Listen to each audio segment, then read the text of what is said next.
You're listening to the Trailblazers Podcast, episode 52, with Dre Baldwin.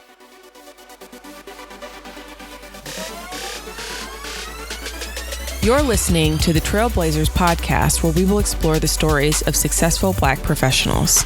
Join us as we highlight the knowledge, resources, and tools of these accomplished trailblazers to help provide the know-how, confidence, and motivation you need to blaze your trail.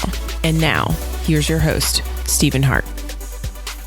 Hello and welcome back to another episode of the Trailblazers Podcast. I'm your host, Stephen Hart. Hope you guys are ready for an amazing episode today. Our guest is Dre Baldwin. Dre is and has been a YouTube power since back in like 2005, 2006. And his content has been viewed over 39 million times by more than 120,000 subscribers. Now, Dre teaches mental toughness, self-confidence, and self-discipline to athletes, entrepreneurs, and business professionals. He's a Penn State alum, and he actually coaches, speaks, blogs, has a daily podcast. And believe me, if you think that's enough, Dre's also appeared on 3 TED stages and has written 11 top-selling books. This guy is on fire. You are definitely in for a powerful episode today. Sure to get you amped up. You're going to be ready to take on 2017 and probably 2018 while you're at it. So don't be selfish with today's episode, right? I want you to be sure you pick up the phone, shoot an email, Facebook post, shoot out a tweet to your coworkers, your spouse, your auntie. Hit up your BFFs cross country. Tell them to listen to this episode and to share it too. Let's get the word out about Dre. His inspiring and uplifting words are sure to help somebody you know out today. So if it's not you, right? So make sure you're taking notes, and I hope to hear all of the wisdom that you took away from today's episode. Hit me up at TBPod. Let me know what you enjoyed most. Cheers.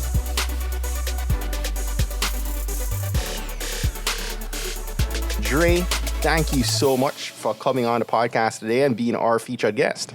Absolutely. Thank you for having me. Excited to be here. Yeah, man. So, we start all our episodes off from a place of gratitude. It allows us to kind of just refocus and retune and humble our mindset. So I want you to share with our audience what you're most grateful for in your life right now. What I'm most grateful for is the opportunity to spread a message. And that's not just my personal message, but for any person to spread their message. Some people's message is displayed through playing a game of baseball. Some people's message is through writing books. Some people's message is through posting videos on Instagram. Everyone has a message to display to the world, because if you're alive, there's a destiny, there's a purpose you're on this planet for every single day, no matter how low your situation is. Each one of us needs to think of the fact that we are thankful for the opportunity to share whatever that gift may be, even if you haven't discovered it yet, even if you haven't been able to get it out there yet, to someone else in the world, because there's someone out there thinking that they're alone. They're just waiting to hear your message. And I'm thankful for the opportunity to every single day reach at least one new person who hasn't heard me before with my message. That's awesome. So Dre, first things first, whenever I have someone with 200,000 followers across social media. I mean, you're everywhere. You're on YouTube, Facebook, Twitter, IG. For those listening, Dre's done over 5,000 videos on YouTube that have generated more than 38 million views. And the marketer in me, Dre, has got to take a pause and acknowledge that. So allow me to say congratulations on a job well done, building an amazing and engaging following over what, like a decade now, right?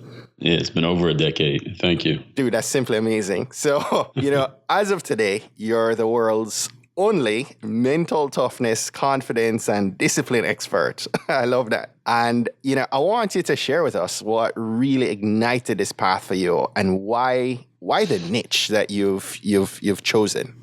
Well, the thing is, it wasn't like I woke up one day, Stephen, and just said, all right, I'm going to specialize in mental toughness, confidence, and discipline. It actually came from my background as an athlete. I coming from the inner city in Philadelphia, we play sports. You play football in the streets, and then you play basketball at the park. Those are the only 2 sports pretty much everybody played. There was a field there at the park, but nobody was on it. There was a tennis court, but nobody was using it. Everybody was playing basketball, or you were in your driveway playing football. So I started out playing football. couldn't really afford the equipment. My family couldn't afford the equipment, so I moved on to baseball. Played that for a few years, but I didn't have really any talent. So then I finally moved on to basketball around age 14, and I was a terrible basketball player. And all the other players, especially if you think about a player who's going to become even a college player, let alone a pro player in basketball, they start pretty young. They start at age 8, 9, 6, 5 years old playing basketball. So I was behind the curve. So a lot of my friends who were my age were a lot better than me. Even the younger kids were better than me. Even the female players were better than me when I started playing at age 14. And I figured the only idea I had at the time,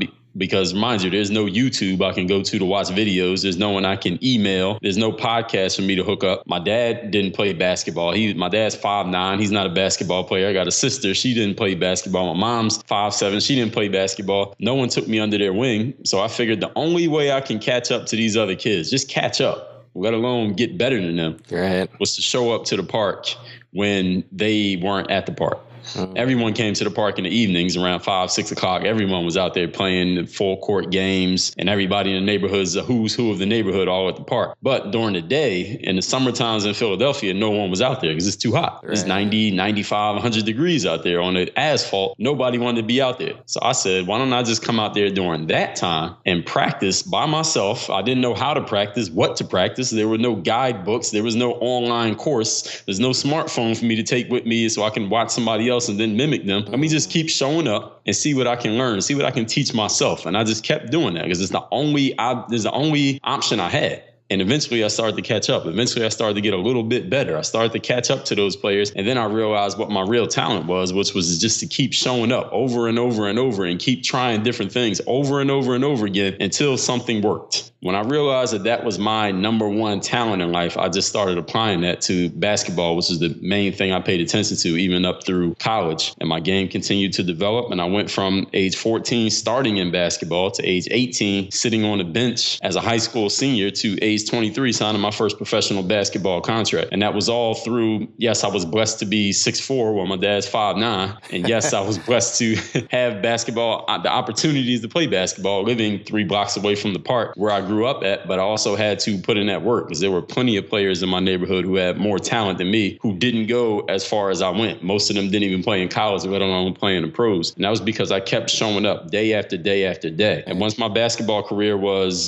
decided my basketball career was going to end around 2014, 2015, I started looking at what I had done over the years. What were the traits that led me to getting to where I got to? Absolutely, it was confidence. I had to build up my confidence and even be, quote unquote, overconfident, even what some people may call arrogant, because my confidence far outpaced my ability, far outpaced my achievements many times in life. I would say even to this very day, I would say it still does. I think is a goal every person should have, because the only way you will achieve at a higher level than where you are at is to believe at a higher level than where you are at. And you must believe in yourself more than you believe in anyone or anything else. So I said confidence is definitely something that I needed. And I've mentioned already the discipline, showing up day after day after day, even when nobody's telling you to show up, nobody's forcing you to show up. If you decided not to show up, no one would know and no one would care.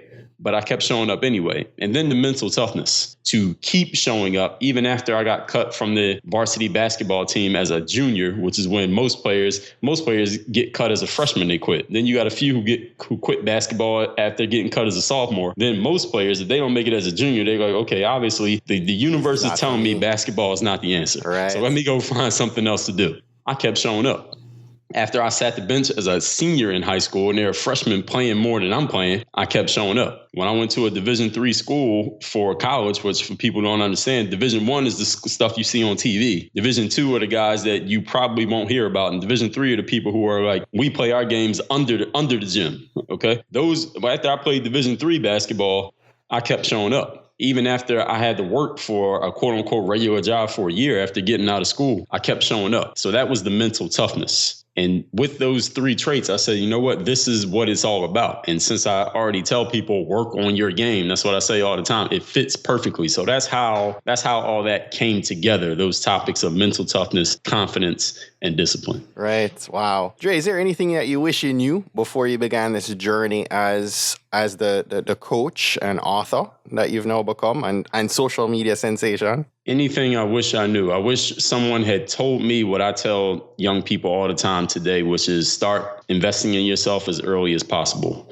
meaning go and buy one book every month or every time you get paid, however often you're getting paid. Listen to the podcast, the YouTube videos, the blogs, all this free stuff that you can listen to people who have already done what you want to do. And the knowledge, their experiences are completely free, or $10, $20. Like, take as much advantage of this as you possibly can, because there's so much gold out there. No one has an excuse to be uninformed. So that's what I would tell my younger self. And that's great. Really have to take advantage of the resources we have in a digital media, world that we are in right now. So, I want to continue to unleash some tips and wisdom on our trailblazers that are listening in. But Dre, no backstory is complete without sharing some of the roadblocks and challenges and failures that you had along the way. So I'd love for you to maybe tell us about a time that you fell short of a goal or objective of yours.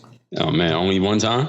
Okay, let me think of one. When I first started playing basketball, as I kind of alluded to a few minutes ago, I started playing at age 14. I was 8th grade going on into 9th grade, which is when many young people who are going to become college players or even star high school players, they've been playing for several years and they've been being groomed. But I knew I wanted to get into basketball somehow, some way. No ideas, no help, no one taking me under their wing. And I went and tried out for the high school basketball team as a freshman. Didn't make it. Tried out as a sophomore. Didn't make it. Now, going into my junior year, you got to understand, I'm 16 years old. I had just started taking this. I had bought this program that was supposed to help you jump higher. I bought it out of a magazine ad. I don't know if everyone remembers those. There would be an ad in a magazine. And if you liked the product, you would go get a money order the amount of money it cost. And you would mail the money order to them. And back then, I wasn't even thinking about the fact that they might just take my money and I would never hear from them again. But I mailed them the money order. They actually did send me the program. It was about a 20-page book to help you jump higher in basketball.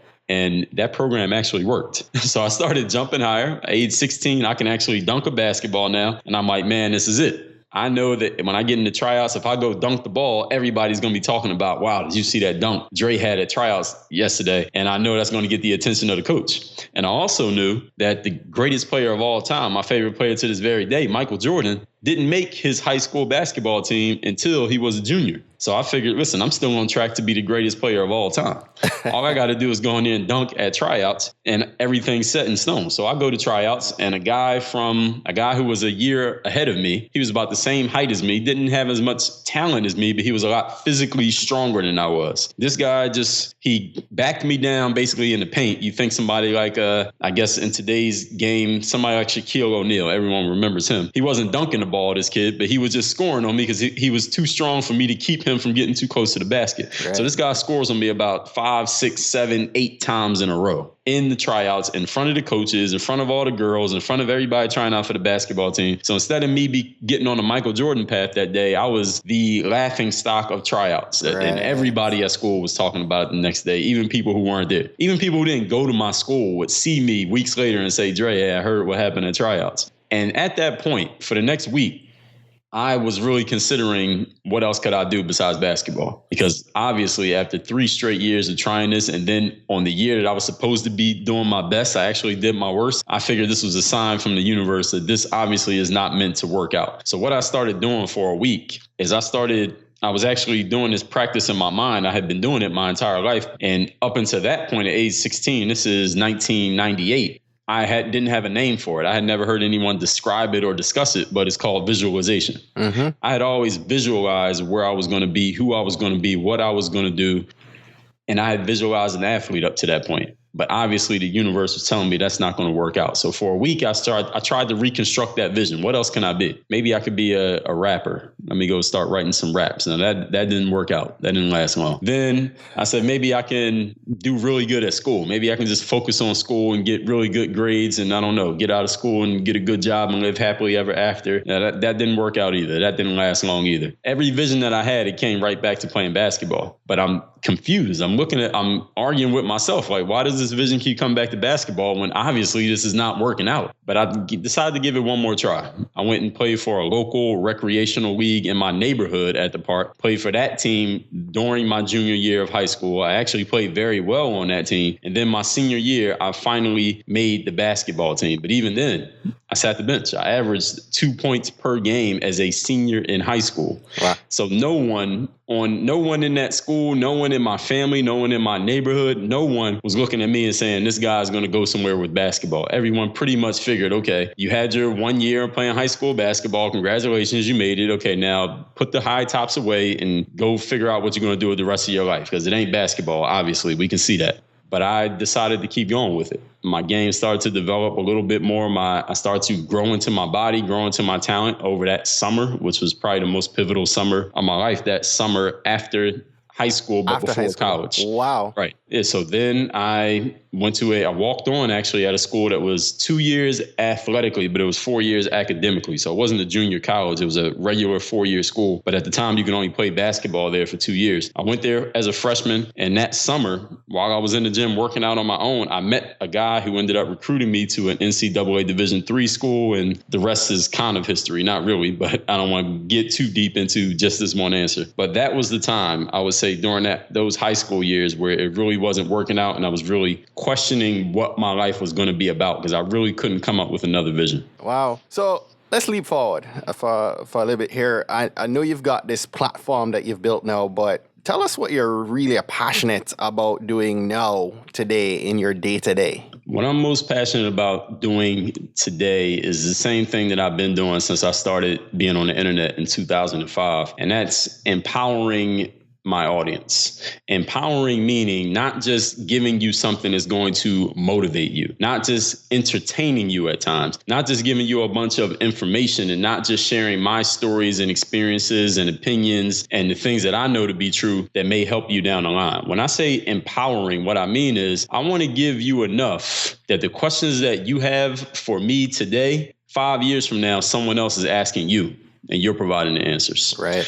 Empowering meaning I want to put you in a position that you're going to look at my stuff now, and this is something that happens to me to this very day. I get 24-year-old kids coming to me and they say, hey, Dre, listen, I just got my first job in IT sales. I just got out of college 2 years ago. But when I was 16, 17 in high school and I thought I was going to the NBA, I used to watch this stuff every day, man. And the stuff, I want to tell you that the stuff that I learned from you back then, even though I don't play basketball anymore, it still applies to my life to this very day. Wow. The motivational things you said, the stuff about discipline, the stuff about showing up every single day, that mental toughness I developed just listening to your message every day, that stuff still applies to me this very day. And they tell me, I tell my little brother, he's 12 years old, I say, hey, I know there's a million guys doing basketball on YouTube now, but listen, watch this guy, because his stuff is not just basketball, it's life stuff that matters to everybody. So the main goal I have now, the main passion when it comes to an audience is to empower as many people as possible so that when they become super successful, they can say, listen, when I was 21, when I was 27, when I was 16, I was watching this guy online or listening to this guy named Dre all day. And the stuff that he shared really helped me get through this difficult situation, helped me get through college, helped me get through not making the basketball team all through high school, helped me get through my first business failing, it helped me get through those challenging times in my life. And I'm glad I had that guy around, even though I never met him before, because he was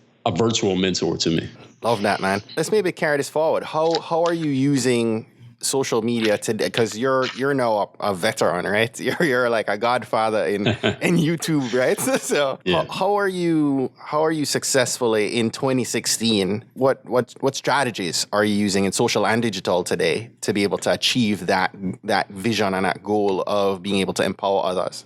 Well, number one thing is to get in front of as many people as possible. Have as many people listening to you or watching you or reading you as possible. Because there are some people out there who only really consume videos. That's all they do. They watch maybe Snapchat, Instagram, Facebook, and YouTube. They don't do a lot of reading. They don't listen to podcasts. Right. Then you have people who only listen to podcasts. Maybe they don't have time. They may have kids, so they don't have time to sit down and look at a YouTube video or watch a live stream. But when they're driving or they're washing the dishes or they're taking care of their kids, they can have a podcast in the earbud in one of their ears, the other ear open, so they're listening. Then you have people who like to read. There are people who maybe they write for a living, and maybe they work at a desk where they have a lot of downtime, so they're just on their computer reading all day. So they may want to find a good blog or some good books. So I want to make sure I'm available on every platform. That's why I like to write. That's why I write every single day. I record things video-wise every single day. I have a podcast that comes out every single day. So I want to be on every platform that's out there so that I can be in front of as many people as possible. Now, while I'm in front of those people, while I'm on those platforms, I want to make sure I'm consistently producing content.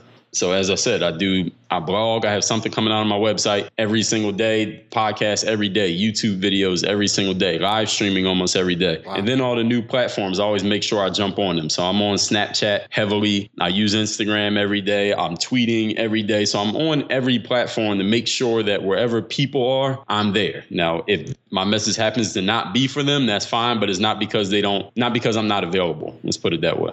Right. I want to make myself available to as many people as possible on every possible platform. That's awesome. But I can almost hear some of my listeners, some of the folks listening, making an argument to say, well, you happen to time social just right. You have hundreds of thousands of followers, right? Tens of millions of views, and you have the time now to be able to do all of this. So, for someone who's maybe working a full-time gig, trying to start a side hustle toward their goals and their passion, let's maybe start to begin to frame the right mindset needed to take that leap forward. Where do you begin, as you would say, to work on our game? Okay, number one thing is we have to find out what is the message this person is sharing. What is the value that you're bringing to the marketplace that's not already there? Because there needs to be a void being filled. What need are you taking care of? So the first question is, what is your message about? Because when you're clear on what your message is about, usually it's something that, number one, you care about because you have some experience in it. You have some passion about it. Number two, you have some experience. As I just said, you've been in it. You've been doing it for some time because it's your expertise. You probably have to have been doing it. And number three, you know a lot. You know a lot about this topic because that's the only way you're going to get passionate. And if you do something long enough, even if you hate it, you're going to know a lot of stuff about it. So now once you're clear on what that topic is, now you need to sit down and brainstorm. You need to take everything out of your brain that you know about that topic and get it down on paper. Put it in Evernote, write it down by hand if that's what you like to do. Whatever way you like to take notes, write down every single thing you know about that topic. And what I'm explaining to you here is the exact process that I used to start that 5,000 videos that I have on YouTube. I said to myself, listen, I'm going to the gym every day. I go to the gym every day, even when I didn't own a camera. But now that I'm here on YouTube and I can start to build maybe an audience doing this, let me just write down every single thing that I've ever done to work on my game in basketball. And I mean every single thing. And now every day I'm going to go in the gym, I'm going to take my camera and I'm going to record at least one of them every single day. And I'm not talking a 30-minute production with a 2-day back-end editing. I'm talking 30-second to 2-minute videos with very little editing done on free software that comes with your computer and then uploading it straight to YouTube. That's how I started. Now you can take that same idea, whatever you recorded on video, now write it down. Now you have a blog post. Yes. Now you can take that same idea and explain it audio-wise. Now you have a podcast. Right. And now you can take 100 of those videos that you wrote out. Now you have a book. And you can just keep expanding this. You can what do they call it? Cross, I forget the word. Not cross promotion, but there's a certain term that I'm not thinking of. It's slipping my mind, but when I think of it, I'll say it. But taking that same piece, that same idea, and you can spread it across every different type of platform, and it can expand into everything. Right. So as long as you're an expert on something, you know a lot about something, you can do this on all platforms. Now, I love that, man. And that's so true. I mean, that's so real. Like, there's no excuses to not being able to do that, right? There's no need for money. And it takes very little time once you kind of have that framework in place. Exactly. Yeah, no, I appreciate that. What advice would you give to the aspiring trailblazer that's wanting to really rise above the norm in the coming year? Well, anyone who wants to rise ahead in 2017, the coming year, you need to start today.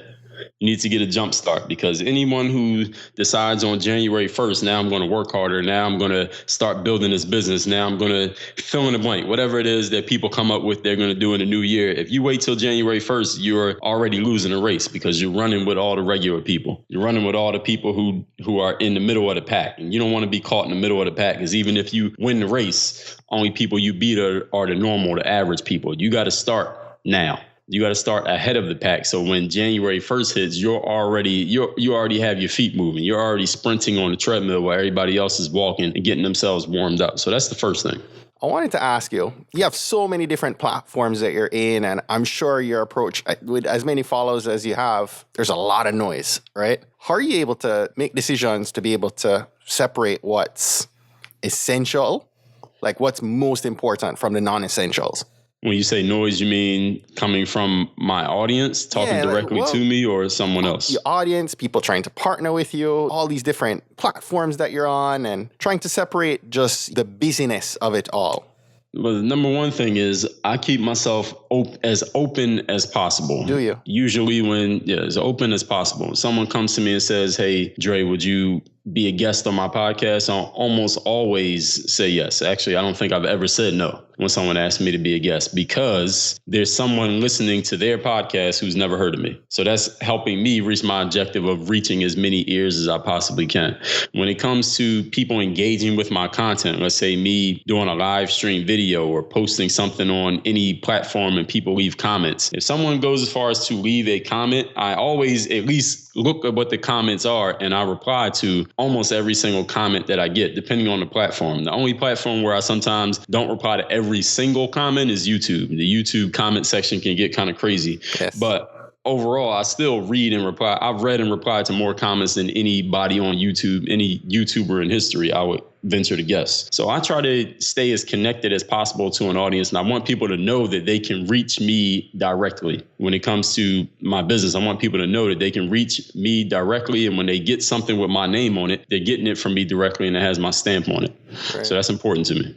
Our audience loves to hear your resources and tools that you're using on a day-to-day. So, I'd love for you to maybe share, a couple of books that you've read that have inspired you most.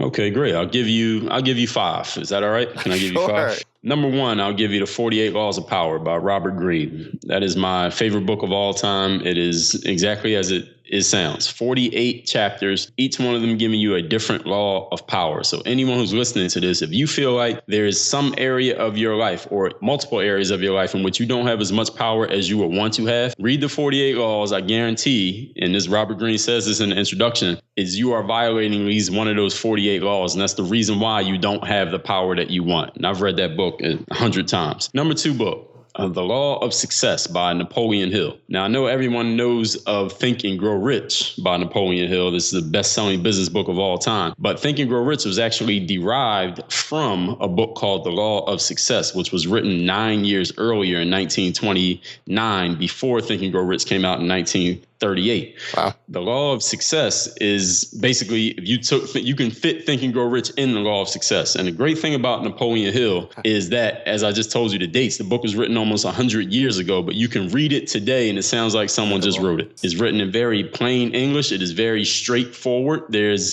You can't tell where this guy is from, if this guy is a certain religion, if he's from a certain background. It's straightforward. Anyone who can understand English can read that book and will learn it. And it is exactly as it says. It is the laws of success in life. Anything you want to achieve success-wise in life is covered in detail. Not just what, but how, when, where, and why, all covered in the law of success. Number 3 is Relentless, and that's by Tim Grover. Tim Grover, for those who don't know, was Michael Jordan's personal trainer during his basketball career. And Tim Grover wrote his book, Relentless, is a leadership book, is a mental toughness book, is a discipline book. And Grover uses examples of what basketball players he's worked with, not only Michael Jordan, but also Dwayne Wade and also Kobe Bryant in the second half of Kobe Bryant's career were his personal clients. Wow. And he talks about the traits needed, the disciplines needed, the principles you must follow if you're going to push yourself at the level that a Michael Jordan or Kobe Bryant. And if you ask any basketball fan, the last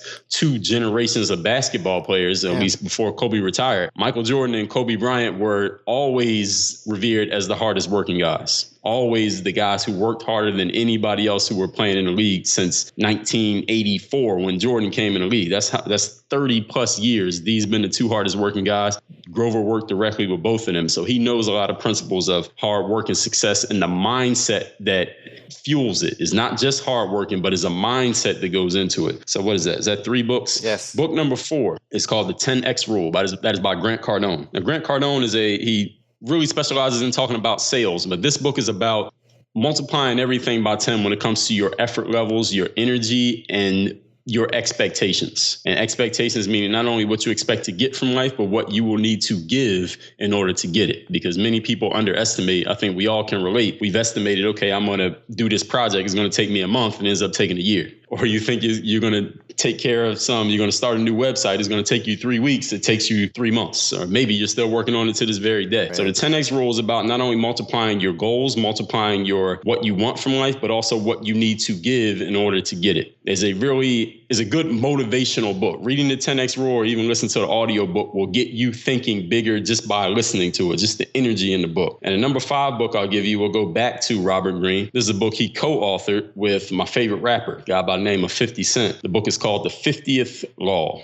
And that book is 10 rules about being completely fearless. Because what Robert Greene said when he did the book was he sat and met with 50 and he shadowed 50 for about a week or two. And the number one trait he noticed about 50 Cent was that the guy was just completely fearless. And I guess that's the kind of mindset you cultivate when you have somebody shoot 9 bullets into you from point blank range and you don't die. What is it you could possibly be afraid of? Right. And the whole premise of the book is, no, you don't need to get shot 9 times to be fearless like 50, but you must make it a choice instead of having it forced upon you as 50 did. And that book, again, those are my top 5. Those are 5 books. Those are my Bible. I've read and reread each one of those books at least 15 times. Wow. That's great, Dre. Dre, what's something small that you've done this month that you're proud of?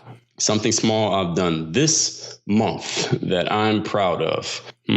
Something small I've done this month is I finished a book. I actually read Grant Cardone's newest book called Be Obsessed or Be Average. And one of the things he talks about in that book is if you're going to build a big business, if you really want to do big things business-wise, you can't do it alone. You got to have a team. You got to have the best people, and the investments that you make in your people will multiply themselves by 10 in what you get back. And it reminded me, though I have a team of people who work with me, I need more people. I need more talented people. I need to make more of an investment in those people because it's the only way I'm going to go further. And as we've talked about already, I do so many things. I have my hands in so many things, but I'm not the best. I'm not the most talented at all of those things. So there's definitely someone out there who could do the job better than me, take that off of my hands and leave me to do what I do best. And that's the only way anyone's going to really move forward quickly in business is to empower other people to be on your team with you, not just try to do it all by yourself. And when he said it, it made so much sense. I guess it's not so much a small thing, but is an idea, is the thought that I had that changed the way I was thinking about things is the answer to your question. No, absolutely.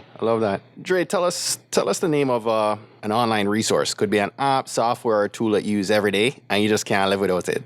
I really love Slack. Really? I didn't use Slack much until around about September or October of this year. But once I started using it, it helped save my sanity because my Gmail inbox was getting out of control, going back and forth. And, those email strings, for anyone who uses Gmail, you got like you and this other person have exchanged 65 messages and you got to go back through and try to figure out where was the attachment and who said what. But Slack is great. It's kind of like instant messaging, but it keeps everything in one app. Everything is neat and tidy. You can bounce between teams, bounce between private conversations. You can share files, share links. It's perfect. So I love Slack. Yes. And I'm glad it's free.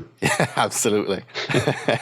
Dre, I'm listening to you, man. You're a ball of wisdom. And, we haven't even gotten into you being an author and all the books you've written. And I find myself at the end of this conversation, trying to understand your why. I'm really puzzled by how you do so much, man. And you're a young guy with a ball of wisdom. Like, why? What's pushing you? I have many motivations. I mean, one of them, as I spoke about earlier, is to empower as many people as possible. And another one is to make sure that everything that I have in me, I get it out so that other people can benefit from it. Other people can learn from it. Other people can be empowered by it. And to make sure I'm putting it out there in as many different ways, through as many different avenues to reach as many different people. Because there's some people who don't watch YouTube, so they need to read books. And there's some people who only watch videos, so I got to be there. There's some people who just want to hear that audio, and maybe, who knows, 10 years from now, everything will be virtual reality. So I'm going to have to be there. So I want to get everything that I know, everything that I've experienced, all my opinions, all my knowledge, all of that stuff out into formats which other people can consume, so that 100 years from now, the same way we're sitting here talking about Napoleon Hill and everybody's heard of this guy, even though none of us met him, probably. I want people to be talking about, I want people to be mentioning my name, because we're all going to be dead a lot longer than we're going to be alive. So I want to leave a legacy behind in my name, so that people are talking about me even when I'm no longer around, and they're talking me up even though they never met me before, because they know the value that they got from something that I created in 2016 or 2007 or 2012 is still providing benefit to them in the year 3000. That is a major motivation for me. So all the knowledge that I have, all the ideas that I have, anyone that hasn't come to fruition yet, that means I need to get up in the morning and get to work. So is that the fuel that is pushing you beyond your comfort zone, if you will, to be able to always be seeking more wisdom, to be able to have your cup full to pour back out to others? Absolutely.